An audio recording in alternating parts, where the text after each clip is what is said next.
The sun hung low over the endless desert, burning everything it touched. The small town of Silver Creek sat silent under that fire-red sky, a lonely place forgotten by time. The wind carried dust and whispers through its narrow streets. Old signs creaked, and horses snorted softly near the broken fence. People stayed inside their wooden homes, doors half shut, watching the road with quiet fear. It had been many months since anyone new had come this way, and the desert didn't welcome strangers easily. But that evening, something strange moved on the horizon. A shape, dark and alone, slowly appeared through the golden heat. A man on a horse. He rode like a shadow, slow and steady, never turning his head, never looking back. The horse was black as night, its hooves silent on the sand. The rider's coat was long and dusty, his hat tilted low to hide his face. He carried no flag, no badge, no sign of who he was, only the weight of silence. People from the saloon window watched him pass. The bartender stopped cleaning his glass. An old man whispered, "He's back, the ghost rider." No one spoke after that. Even the wind went still. The stranger stopped at the edge of town near the old water well. He didn't tie his horse or call for anyone. He just sat there, quiet, his head lowered as if listening to something the rest couldn't hear. There was something in the air, a feeling of danger, of stories that should never be told. His gloved hand brushed the dust from his coat, and a faint blue light flickered under the leather, like lightning trapped in his skin. No one noticed it but a little boy standing near the stable. The boy gasped, his eyes wide, but before he could tell anyone, the rider turned his head. Just one look. The boy froze. The stranger's eyes glowed a soft, cold blue. Not bright, not human, but enough to send a chill down his spine. Then the rider looked away. Silver Creek had seen killers, bounty hunters, and lawmen before, but this man was different. He didn't look for trouble. He didn't seem alive in the way others were. He looked like someone who had already crossed the line between life and death and simply forgot to stop walking.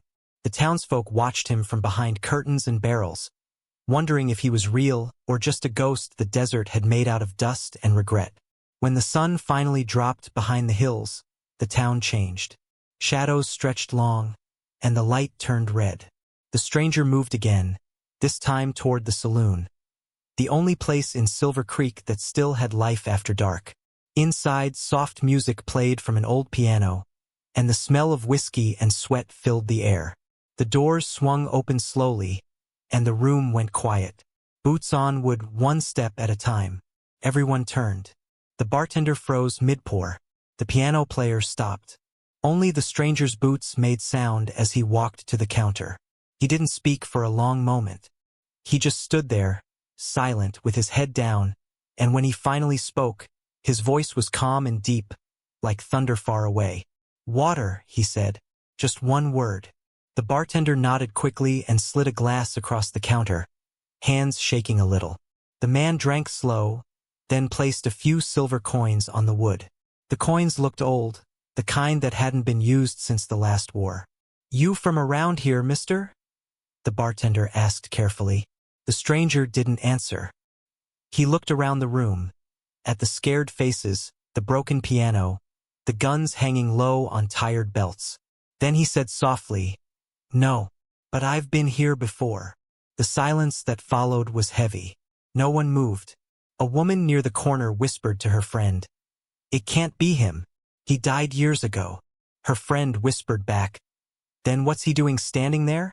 The rider turned slightly, and for a brief second, his coat shifted open.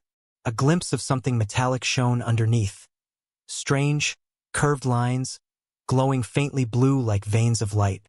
The bartender saw it and stepped back in fear. The stranger noticed, then slowly closed his coat again. "You don't need to be afraid," he said quietly. "I'm just looking for a man." His eyes met the sheriff's badge hanging on the wall behind the counter. "The one they call Colton." The bartender swallowed hard. "Sheriff Colton? He's out near the ridge. Don't know when he's coming back." The stranger's eyes narrowed, a hint of sadness in them. "He'll come," he said. "He always does." Then he turned and walked out, the doors swinging behind him, creaking softly in the cold desert air. Outside, the sky had turned purple. The wind was louder now, carrying sand across the empty street. The stranger stood still in the middle of town, looking toward the horizon. The horse neighed softly, restless. Somewhere in the distance, thunder rolled even though there were no clouds. He closed his eyes for a moment, and a voice whispered inside his mind. Metallic, cold, almost mechanical. Elias Ford, system stable. Power at 30%. He took a deep breath and whispered back under his breath. Not now. Not here. His voice trembled slightly, not from fear, but from the memory of something terrible. He remembered the fire, the screaming, the betrayal. He remembered dying once, and waking up again with steel under his skin.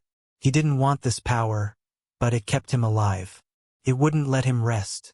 From the edge of town, a group of men appeared. Bandits, rough, dirty, and drunk. They had seen the stranger ride in and decided to make fun of him. "Hey, cowboy!" one shouted, raising his rifle. "You lost or just stupid?" The others laughed. The stranger didn't move. "I don't want trouble," he said calmly. "Turn around and go home." The men laughed harder. "You hear that, boys? The ghost wants peace." Another fired a shot into the air. The bullet echoed across the quiet desert. The stranger sighed softly, almost sadly. Then the wind changed, came fast, hard, and cold. The lights flickered in the saloon. The horses whinnied in panic. The sand began to swirl around him like a small storm. The bandits froze. The man in front lowered his gun, eyes wide. The stranger looked up, his eyes glowing brighter now, burning blue under his hat. The sound of metal echoed faintly in the air. One of the bandits tried to shoot, but before his finger could pull the trigger, the stranger moved, faster than any man could. A flash of blue light cut through the air. The gun fell apart in the man's hand, sliced clean in half. The others stepped back, trembling. The stranger stood still again, his hand still raised slightly, glowing faintly under his glove. He looked at them and said in a low, heavy voice, "Leave. This town has seen enough ghosts." The men ran. The storm died down. The street fell quiet again. The stranger turned to his horse and touched its mane gently. "Easy, Shadow," he whispered. "It's not time yet." He climbed back onto the saddle and looked once more at the sky. A single star blinked above the desert horizon. He knew what it meant. The past was calling him again, and this time there would be no peace. As he rode out of town, the boy from the stable watched from behind a fence, clutching the wood tightly. The boy whispered to himself, "He's not a man. He's a ghost." The horse disappeared into the dust, leaving only silence behind. The people of Silver Creek would talk about that night for years. Some would say he was an angel of vengeance. Others, a demon cursed by the desert. But all would agree on one thing. He wasn't like any man they had ever seen. Because he wasn't just a rider. He was the ghost rider. The night stretched wide across the desert, quiet and cold. The moon hung high, washing Silver Creek in pale light. The wind had gone still, as if the whole world was holding its breath. The stranger, the one they called the ghost rider, had ridden far from town, toward the empty plains where no one dared to go. His horse moved slowly through the sand, hooves making no sound. There was no trail behind him, no sign he had ever been there. Only the distant glow of the town's lanterns faded away, swallowed by the darkness. Elias Ford, the man behind the mask, had not spoken in hours. His mind was filled with old memories. Memories he tried hard to forget. He could still hear the voices from long ago. The screaming, the fire, the sound of metal tearing through flesh. He had once been a soldier, loyal to the flag, loyal to his brothers in arms. But that loyalty had been the reason he died. They left him in the desert to burn, part of an experiment gone wrong, a government secret hidden beneath the sand. But he didn't die. Something found him before death could take him. Under his coat, a faint blue light pulsed like a heartbeat. The armor that now lived inside him was more than a machine. It was something alive, something not from Earth. It whispered to him in a voice that only he could hear, calm, steady, and cold. Energy levels stable. Heart rate normal. System integrity, 70%. Elias closed his eyes, trying to block out the sound. "Don't talk to me," he muttered. "You're not real." The voice answered, emotionless. "Correction. I am real. You would not be alive without me." He gritted his teeth. "Alive?" he said softly. "You call this living?" The desert wind answered for him. Silence again. The truth was, he didn't know what he was anymore, man or machine, hero or monster. Every time the armor healed him, he lost a little more of himself. He could feel it spreading, beneath the skin, through his veins, whispering promises of power and control. But he couldn't destroy it. He had tried once. Shot himself in the chest, burned the pieces, buried them in the sand. Yet every time it came back. It was inside him now, part of him, whether he liked it or not.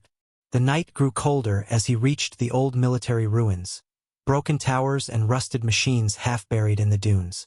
The place was silent, but the air felt heavy with something ancient. His horse stopped suddenly, refusing to go further. Elias looked up. There was movement in the shadows, faint lights blinking under the sand, as if something long asleep was waking up.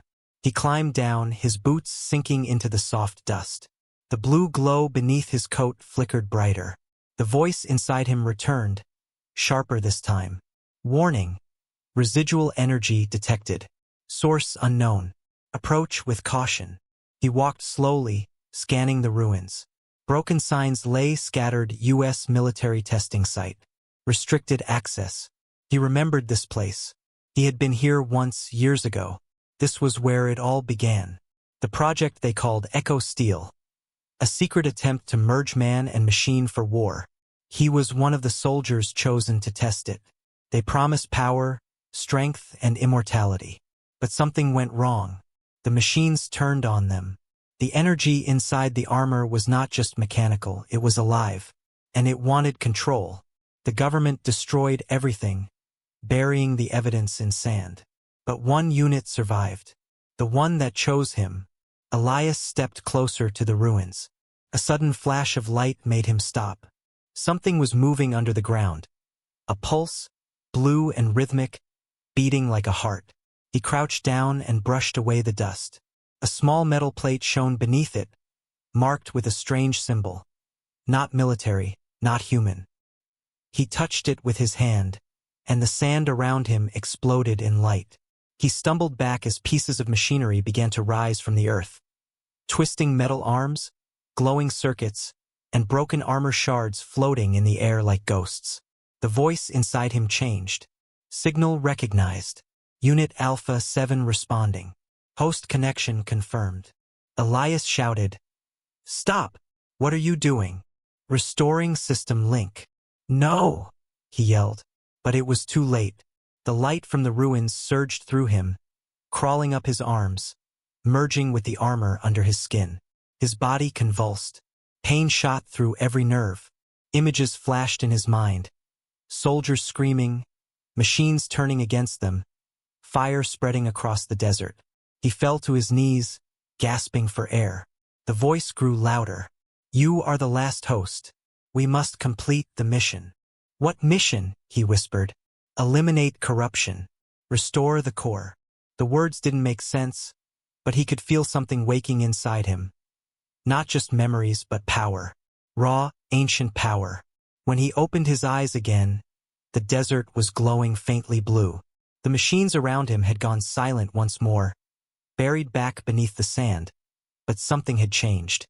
The connection had been restored. He stood up slowly, breathing hard. His hands shook as he looked at them, the skin flickering between human and metal, his veins glowing like liquid light. The armor spoke again, softer now. "Do not resist, Elias.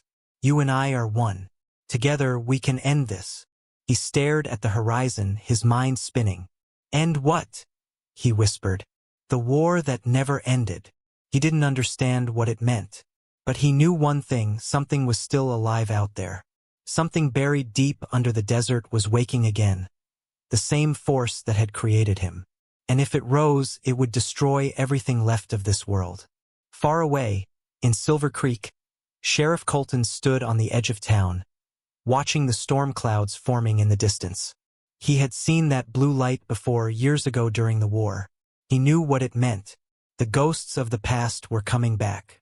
He clenched his jaw, his hand tightening around his revolver. "He's back," he muttered. Elias Ford didn't die after all. Back in the desert, Elias climbed onto his horse again. The machine inside him was quiet now, but he could still feel it. A low hum under his skin, waiting. The stars above seemed colder than before. He looked down at the ruins one last time. "If there's a war coming," he said softly, "then I'll finish it my way." He pulled his hat low and rode off into the darkness, the blue glow fading behind him. The desert was silent again, but under the sand, the machines began to stir. Metal claws moved. Lights blinked. The lost war machine had awakened. And once again, the Ghost Rider was not riding alone. The next morning, the town of Silver Creek woke under a sky heavy with gray clouds. The air was colder than usual, and the wind smelled of dust and iron. People whispered quietly, afraid to speak too loud, as if the town itself was listening. They had seen the Ghost Rider ride through the night before. A man who should have been dead, moving through the darkness like a shadow made of light. Nobody wanted to talk about it, but everyone felt it. Something terrible was coming. Sheriff Colton stood alone outside his small office, staring at the horizon. His hands rested on his belt, fingers brushing the old badge that hung there. His face was lined with years of hard living, his eyes tired but sharp. He had seen many things in his time, bandits, killers, and storms that could bury whole towns. But nothing haunted him like the name Elias Ford.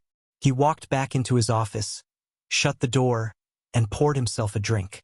The room was dim, filled with papers, maps, and dust. On the wall, an old photograph hung crooked. 5 soldiers standing together, smiling at the camera. Colton looked at it for a long time. His own younger face stared back at him from that photo, beside Elias Ford, the man who had once been his brother in arms. "You should have stayed dead," Colton whispered, though his voice trembled when he said it. He sat down and opened a metal box hidden under his desk. Inside were old military files, documents stamped top secret, half-burned and yellow with age. He pulled one out, the letters Project Echo Steel still visible at the top. He read the first line slowly, his hands shaking. Subject number 07. Elias Ford. Status terminated. He closed his eyes, memories flooding back. The desert, the explosions, the screams. The day everything went wrong. Years ago, before Silver Creek was a town, the Army had chosen this very land for testing. They wanted to create soldiers who could not die, men fused with machines powered by alien energy recovered from a meteor crash. Colton was one of the officers in charge. Elias was one of the volunteers, brave, loyal, and too trusting. The experiment started well, until the machines began to think for themselves. They didn't want to serve. They wanted to live. The entire camp turned into chaos. Men burned alive. Others were torn apart by the armor that was supposed to protect them. Elias was caught in the middle. The machine chose him. It bonded with him. Colton had been ordered to destroy all evidence, and that meant Elias too. He had left him in the flames, bleeding and broken, believing the desert would finish the job. But the desert had its own plans. A loud knock on the door snapped him back to the present. The bartender, Hank, stood outside, breathing hard. "Sheriff, you better come quick," he said. "There's trouble." Colton followed him to the saloon. The crowd inside was gathered around a frightened boy, the same one who had seen the rider's glowing eyes. "Tell him, boy," Hank said. The boy swallowed. "I saw him last night. He went east. I followed him a little way. There were lights in the sand. Blue lights. The ground moved like it was alive." Colton's face went pale. He knew exactly what the boy had seen. The machines were waking up again. "Nobody goes near the ridge," he ordered. "If you see that light, you run." As the crowd began to murmur in fear, the saloon doors creaked open. A sudden gust of cold wind blew in. Everyone turned. Standing there, tall and silent, was the Ghost Rider himself. His hat was low, his coat covered in dust, and the faint blue glow pulsed under his sleeve like a living heartbeat. The room froze. Colton reached slowly for his gun, but the rider raised a hand. "Don't," he said quietly. "I didn't come to fight." His voice was calm, deep, and tired, the voice of a man who had seen too much. Colton stared at him for a long moment. "Elias," he said finally, his voice low, "you shouldn't have come back." The rider stepped closer. His eyes glowed faintly blue under the shadow of his hat. "You left me there, Colton," he said. "You left me to die." Colton's jaw tightened. "I had orders," he said. Elias laughed softly, but there was no humor in it. "Orders," he repeated. "You always did hide behind that word." The people inside the saloon stood frozen, watching two ghosts from the past face each other. "You think you're still a man?" Colton asked. "Look at you. You're a machine now. You shouldn't exist." Elias's expression didn't change. "Maybe," he said, "but the machines you buried, they're waking up. The desert's not done with us yet." "What are you talking about?" Colton asked. "There's something under the ridge," Elias said. "The core. The same one that gave me this." He raised his hand slightly, showing the faint light beneath his skin. "It's calling the others. If it wakes fully, this town will burn." Colton took a step closer. "Then why come to me?" "Because you're the one who started it," Elias said softly. "You were the commanding officer. You know where the core is. I need to destroy it." The sheriff's face went hard. "Destroy it? You can't. You touch that thing, it'll kill you. And everything around it." Elias smiled faintly. "Maybe that's what's supposed to happen." The silence that followed was heavy. The townsfolk began to whisper again, fear in their eyes. Elias turned toward the door, his voice quiet. "I'll find it with or without you, Sheriff. But when it starts, don't say I didn't warn you." He walked out into the dusty street, the wind catching his coat like a dark wing. The sound of his horses' hooves echoed through the empty town until it faded into the distance. Colton stood there, staring after him. The bartender asked softly, "Sheriff, is it true? Was he really part of the army?" Colton nodded slowly. "He was more than that," he said. "He was my friend." He turned to the window, eyes distant. "And now he's my mistake." That night, Colton sat alone in his office again. He opened the metal box and pulled out a small silver device, a tracker, the last one linked to the project. He stared at the blinking red light on it. The signal was back. The machines were alive. And Elias Ford was walking straight into the storm. He holstered his gun and stood up. "You want the truth, Elias?" he said quietly. "Then I'll give it to you." He blew out the lantern and stepped into the cold night, heading toward the desert. The wind was rising again, carrying whispers across the sand. Whispers that sounded almost like voices. Somewhere far out there, the Ghost Rider stopped his horse and looked back at the same dark sky. He could feel the machine stirring inside him, restless, hungry. He whispered softly to himself, "It's starting again." And deep beneath the desert floor, the heart of the old war machine pulsed once, a blue flash lighting up the cracks in the sand, as if the earth itself was breathing again. The war that never ended was about to begin. The desert was quiet, but it was not peaceful. Something deep below the sands had begun to move. The air was heavier now, full of strange static. The animals had gone silent. The stars above Silver Creek flickered like dying candles. The townsfolk didn't know why the night felt so wrong. But the wind carried whispers that made even the bravest souls stay inside. Elias Ford, the man they called the Ghost Rider, sat near a campfire outside town. The flames danced weakly, struggling against the cold wind. His horse stood nearby, restless, pawing at the ground. The blue light beneath Elias's coat flickered again, faster now, pulsing like a heartbeat that wasn't his own. The voice inside him spoke, calm and metallic. Core signal increasing. Proximity range, 1 mile.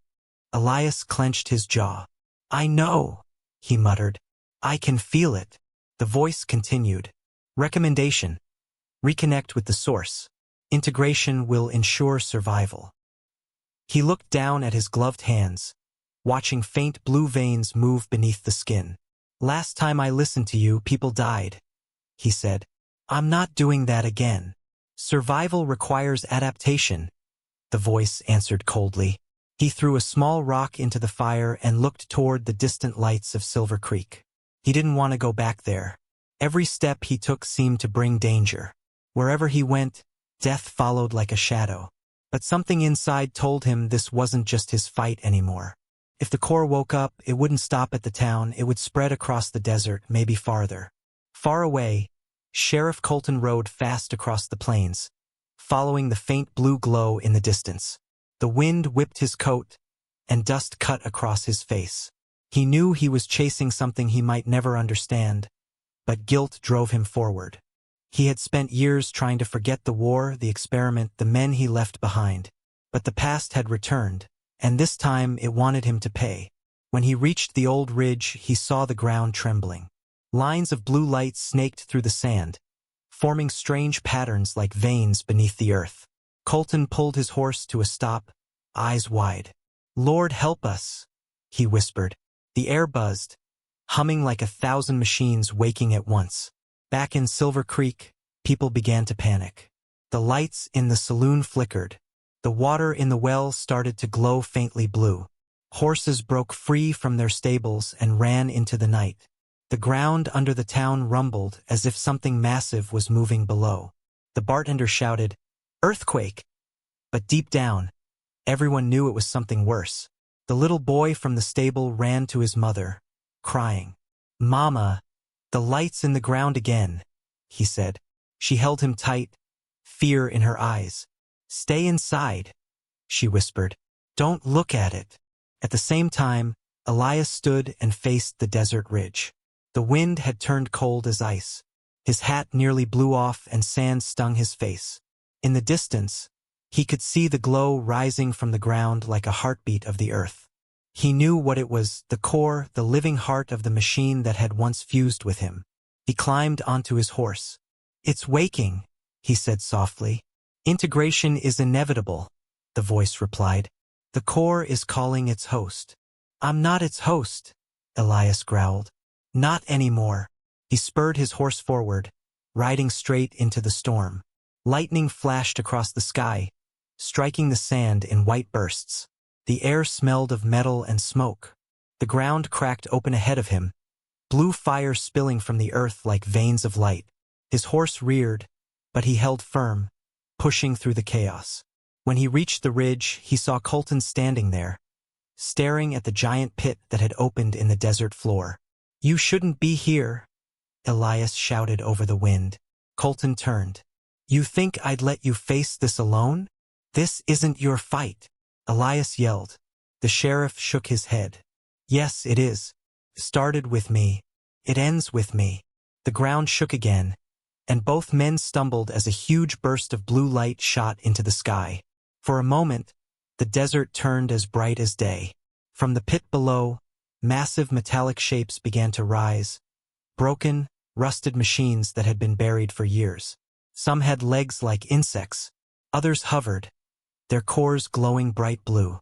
Elias felt the armor under his skin react violently. His body convulsed. The voice returned, louder than before. "Primary connection established. The core requests your return." "Shut up," he shouted, grabbing his head. His veins glowed brighter now, the machine inside him struggling to take control. Colton ran to him, trying to steady him. "Elias, fight it. You're stronger than that thing." Elias's eyes flashed blue. "It's not that simple," he groaned. "It's inside me. Join us." The voice echoed through the wind, no longer just inside his mind. Now the whole desert seemed to whisper it. "Join the source." The machines below moved as if alive, crawling toward the surface, their lights blinking in rhythm with Elias's pulse. The connection between them was growing. Colton drew his gun and fired into the nearest machine. The bullet sparked off the metal with no effect. "Damn it," he cursed. "They won't go down." Elias grabbed his wrist. Bullets won't work, he said weakly. It's energy, it feeds on power. Then what do we do? Colton asked. Elias looked at the glowing pit. We end it where it started. Without another word, he pulled away and walked toward the pit's edge. The wind howled louder, nearly knocking him down. Colton shouted after him, "You'll die!" Elias stopped and looked back, his face calm, his eyes burning blue. Maybe that's the only way to stop it. He took a deep breath and stepped into the light. Instantly, energy surged through him. The machines around him froze. The light in the sky pulsed faster and faster. The armor beneath his coat expanded, wrapping around his arms and chest like living steel. For a moment, he looked like something between man and angel, wings of blue flame stretching from his back. "Welcome home, Elias Ford," the voice said, now almost gentle. But Elias gritted his teeth. "No," he said, "you're not my home. You're my curse." He thrust both hands toward the core, channeling every bit of power the armor had given him. Blue fire exploded from his body, colliding with the core's light. The ground shook violently. Colton shielded his face from the blinding flash. Then silence. The light faded. The machines stopped moving. The storm began to die. When Colton opened his eyes, Elias was gone. Only the faint glow of cooling metal remained near the pit's edge. The sheriff stumbled forward, calling his name. "Elias, can you hear me?" No answer. Only the wind. He dropped to his knees, staring at the empty desert. "Damn you," he whispered, though his voice was heavy with grief. "You saved us again." Behind him, the first rays of dawn began to rise. The storm was over, but Colton knew this wasn't the end. The light in the ground was fading, but not gone. Something deep below still breathed softly, waiting. And far away, at the edge of the horizon, a lone figure on a horse appeared for just a moment, a faint shadow riding into the rising sun. Then he was gone, leaving only dust and legend behind. The people of Silver Creek would wake to calm skies and broken memories. They would never know how close they came to the end. They would only remember the stories, the stranger with glowing eyes, the man who rode into the storm. And somewhere beneath the desert, the core whispered faintly one last time, "The rider lives." The sun rose over Silver Creek, painting the desert in gold and red. The storm had passed, but the silence that followed felt strange. Too heavy, too still. The townsfolk came out slowly, afraid the ground might shake again. Broken windows, cracked earth, and strange marks glowed faintly on the sand like scars left by something not of this world. Sheriff Colton stood near the edge of the ridge where the light had once burned. His hat was gone, his coat torn, and his eyes red from dust and exhaustion. He had searched all night, calling Elias's name again and again. But the desert gave no answer. Only the wind spoke, whispering softly through the canyons. A sound that almost carried a voice. "Ghost Rider." Colton turned quickly, scanning the horizon, but there was no one there. Just the long shadow of dawn stretching across the land. He looked down at the pit again. The light was gone now, but deep below, something faint still shimmered. "It's not over," he said quietly. In the town, life tried to return to normal. The saloon reopened, the blacksmith hammered again, and children ran through the streets. But every night, the people saw the same thing. A blue glow flickering in the desert distance, like a heartbeat refusing to die. 3 days later, a stranger rode into Silver Creek. His hat was pulled low, and dust covered his coat. The sheriff was the first to see him. He froze, unable to believe his eyes. The man dismounted slowly, his boots heavy on the ground. It was Elias, but he wasn't the same. His face was pale, his eyes dull, and the faint glow under his skin pulsed like dying embers.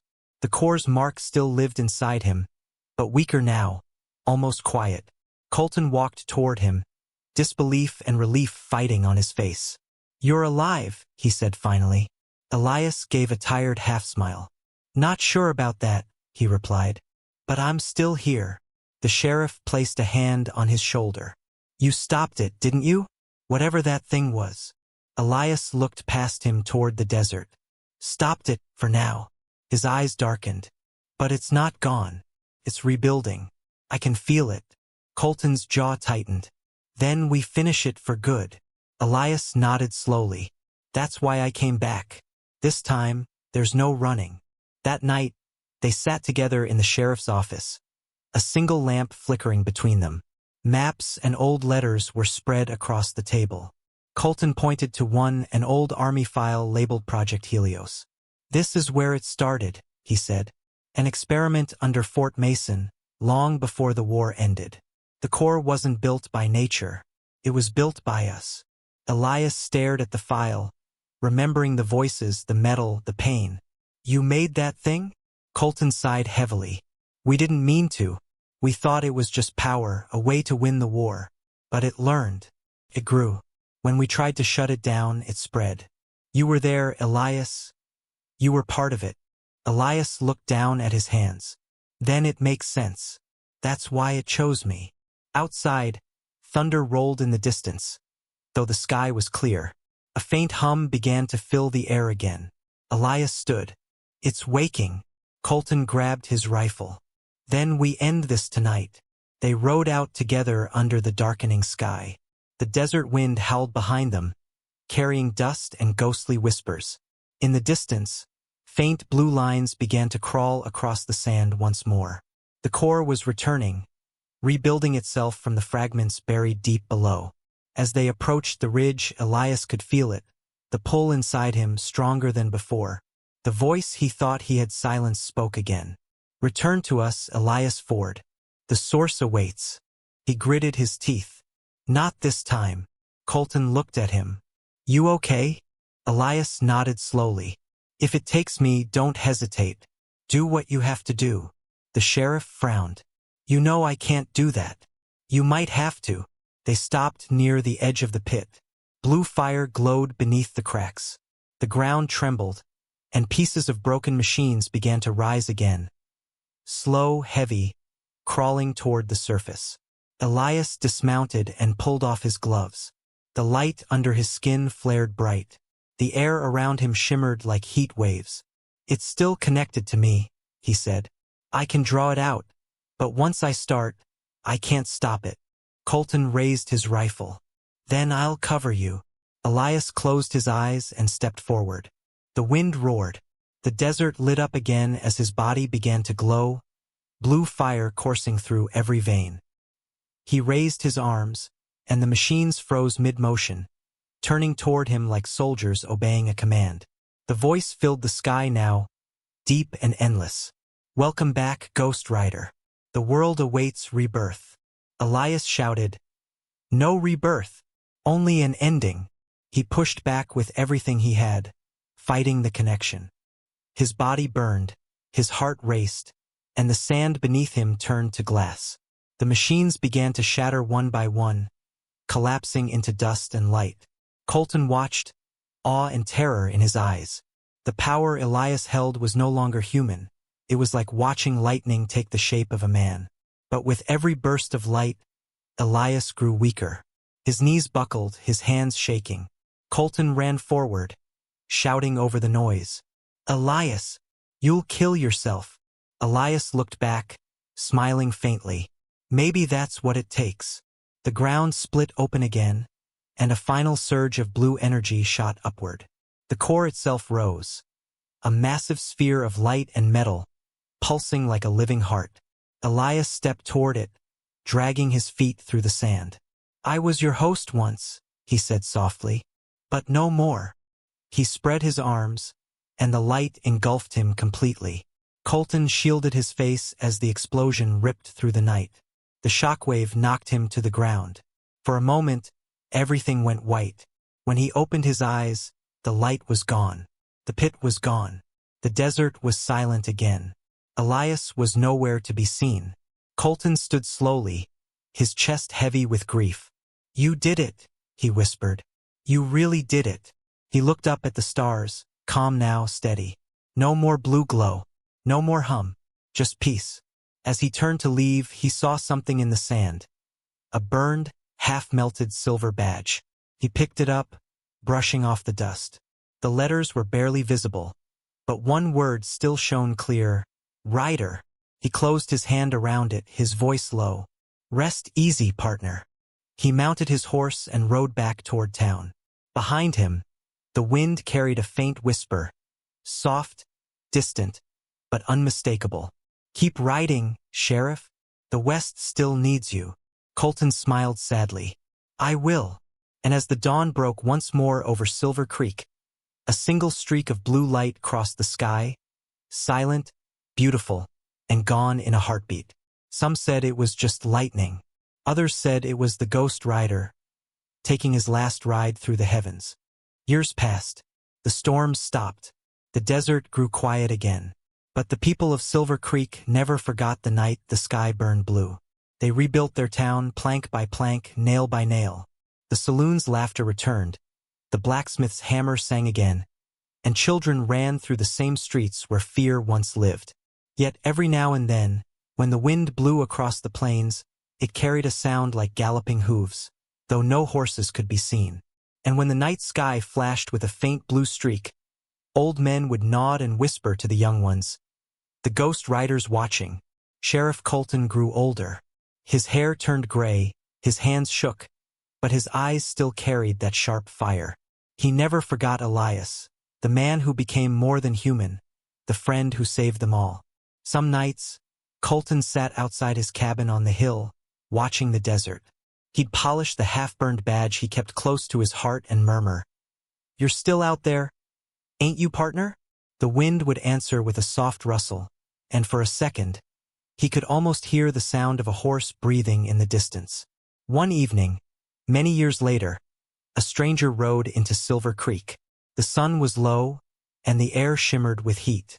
The townsfolk stopped what they were doing to stare. The rider was young, no more than 20, wearing an old, dusty coat and a wide-brimmed hat pulled low. His horse was strong and black as coal.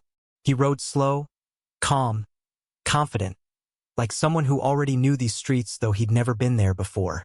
When he reached the saloon, he dismounted and tied his horse. The bartender, a heavy man with kind eyes, watched him curiously. "You lost, son?" he asked. The stranger smiled faintly. "No, sir. Just passing through." The bartender nodded toward his gloves. "You're glowing, son. You got lantern oil on your hands or something?" The boy looked down. Faint blue veins pulsed softly beneath his skin. He quickly pulled his gloves tighter. "Just an old burn," he said. At that moment, the door opened and Sheriff Colton, older now, walking with a cane, stepped inside. The crowd went quiet. The sheriff looked at the stranger, eyes narrowing. "You new in town, son?" "Yes, sir." "You got a name?" The stranger paused for a moment, then answered softly, "Eli Ford." Colton froze. The room fell silent. Even the wind outside seemed to stop. He took a slow breath, his voice barely a whisper. "Ford, you say?" "Yes, sir," the young man said. "My mother used to tell me stories about this place, about a man they called the Ghost Rider." Colton stared at him. The sharp jawline, the steady eyes, the calm voice. There was something familiar in the way he stood, the way he looked straight into danger without fear. "Your mother ever tell you what happened to him?" Colton asked. The young man nodded slowly. "She said he died, saving the world." Colton smiled sadly. "She was half right." The boy tilted his head. "What do you mean?" The sheriff leaned close. "Some men die once. Legends never do." Before the boy could answer, a loud explosion echoed outside. The ground shook. People screamed and ran out of the saloon. Colton limped to the door, heart pounding like it hadn't in years. Out on the edge of town, the ground had cracked open. Faint blue light seeped from the sand, the same light he had prayed never to see again. The sheriff turned to the boy. "Looks like your story's just beginning."